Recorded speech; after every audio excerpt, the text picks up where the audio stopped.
Hi! చాలామంది network మార్కెట్‌లో failure అవుతున్నారు. దానికి కారణం మార్కెట్‌లో చేరాలంటే భయం. ఎవరైనా చేరితే నేను చేరదాం, లేకపోతే లేదు. మరి ఈ పక్కింటోళ్ళు చేరిర్రా, లేకపోతే మన ఫ్రెండ్స్ చేరిర్రా అని ఆలోచన చేసుకుంటూ, తర్జన భర్జన చేసుకుంటూ, వాళ్ళు చేరిన తర్వాత చివరిగా వీళ్ళు చేరుతున్నారు. దానివల్ల నెట్వర్క్ మార్కెట్‌లో ఫెయిల్యూర్ అవుతుర్రు. వాస్తవానికి మార్కెట్‌లో ఎప్పుడు చేరాలి మీరు విన్నది నిజమా? అబద్ధమా? ఒక్కరోజు, 2 రోజులు అంతకంటే ఎక్కువ ఆగొద్దు. ఒకవేళ మీకు వచ్చే ఆదాయం ఉంటే చేరండి. మీరు చేరడం వల్ల, మీరు ముందుగా చేరడం వల్ల మీరు ఆదాయం సంపాదించుకోవచ్చు.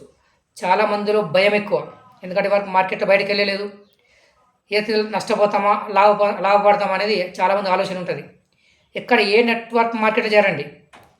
ఒకసారి ఆలోచన చేద్దాం. చాలా ఫేమస్ కంపెనీ. చాలా పేరు మోసిన కంపెనీ. అలా ఏదైతే డబ్బులు సంపాదిస్తుర్రు, చాలామంది లక్షలు లక్షలు సంపాదిస్తుర్రు అని మనం ఆలోచించి ఈ పక్కింటోళ్ళు, ఆ పక్కింటోళ్ళు, ఫ్రెండ్స్, చుట్టాలు, పక్కాలు వీళ్ళంతా చేరిన తర్వాత మనం చేరుతున్నాం. అప్పుడు అప్పుడు మనం ఏడ చేరుతున్నాం? లాస్ట్ చివరలో చేరుతున్నాం. అప్పుడు మనకు డబ్బులొస్తాయా? రావు. మరొక విషయం ఏందంటే, ఒక వ్యక్తి కింద 5 లైన్లు, 10, 20, 30 లైన్లు ఒక్క వ్యక్తి వేసుకున్న తర్వాత మరి మీకు ఆళ్ళలాగే 30, 40 మంది దొరకడం కష్టం కదా! ఇలాంటివి చూసుకొని పెట్టుబడి బాగా పెట్టొద్దు, లైన్‌లు బాగుండొద్దు. ఇలాగ చూసుకొని మీరు ఇట్లా మార్కెట్‌లో చేరితే ఆదాయం సంపాదించుకునే అవకాశం ఉంది. ఒకసారి ఆలోచించండి. మీరు ఎందుకు ఫెయిల్యూర్ అవుతుర్రు? ఎవరో చేరిన కంపెనీలో మీరు చేరుతుర్రు. మీరు ముందుగా ఉండి, మీరు ఒక టీమ్ లీడర్‌గా ఉండి ముందుకెళ్తే డబ్బులు సంపాదించుకునే అవకాశం చాలా మట్టుకుంది.